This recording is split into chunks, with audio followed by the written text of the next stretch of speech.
Ganyan lang. Ngayon, natataas niya na. Tataas mo. Ilang buwan niya na hindi na rin tumataas yan. Isang taon na. Di isang taon na rin di tumatayo yan. Lakad. Tingnan nyo, makakalakad po kayo. Nahilo kayo di. Hindi naman. Sige. Maayos parang... Sige, tingnan nyo po. Ibayin nyo na po yung lakad nyo. Ay. Anong pinagkaiba niya po, Kapitan? Tingnan nyo po yung... Ano pong pinagkaiba niya yung kanina sa ngayon? Kanina, parang nagaganyan na ko eh. Ngayon po, Maayos naman na. ayos na. Yan po si Kap. Taga San Miguel. Isabela. Darasan po yan sa kanya. Baka Okay. kalaban niya rin yan dati. Lakad po.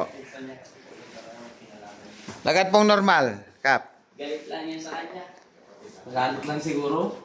Okay na si Kapitan. Naglalakad na siya ng tuwid. Yan po ang ayusin naman namin. Yung Balik po, Kap. Hindi ko alam paano siya nagkaroon ng paspa. Ay, paspa. Ay, matagal na pala siyang kagawad. Eh, bago siya naging kapitan eh. Oo, kapitero pa siya. Ano pinagkaiba? Hindi ka naman welder. Hindi ka naman ano. Ano pinagkaiba? Medyo maayos na. Angat yung ulit kamay niyo. Nataas na talaga oh. Sige. Hindi niyo po dati naiangat yan, Kap? Hindi, ganyan lang yung isa. Pati Galing pa ho yan ang Isabel. Yan.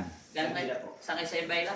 Spiritual pa lang po ang nagagalaw sa inyo. Benito. Sulubin. Malayo ba yun? Ano po, babalik dyan?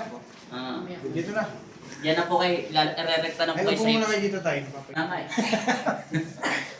kasi tagal na ano. Yung pasma, kaso may pangalawang balik pa yan, matagal pa, 21 days. Huwag mo abutin isang buwan. Kailangan namin malaman kung nagtutuloy-tuloy na mag-circulation yung dugo nyo. Pag nagtuloy-tuloy na po yun, matagal na po yan bago pumalya. Siguro, ilan taon ka na ngayon?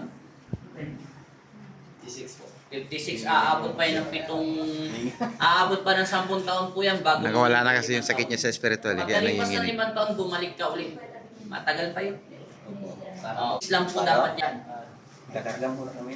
Madali lang po yan ibalik yung pasma. Tapos uminom na po kayo ng mga vitamins sa mga ugat. Pumunta po kayo sa center nyo. Tanong nyo po sa mga dumog sa barangay nyo kung ano po yung mga gamot na para sa ugat. At saka uminom kayo ng mga vitamins. Yun lang. Babalik na po yan. Tapos kumain na kayo ng maraming gulay, mga madudulas, tapos mga prutas, tsaka mga... Yun lang. Bawasan lang po yung mga matatabang pagkain. Pero pwede po kayo kumain. Pero kung ano pinagbawal ng doktor, sundin nyo po siya.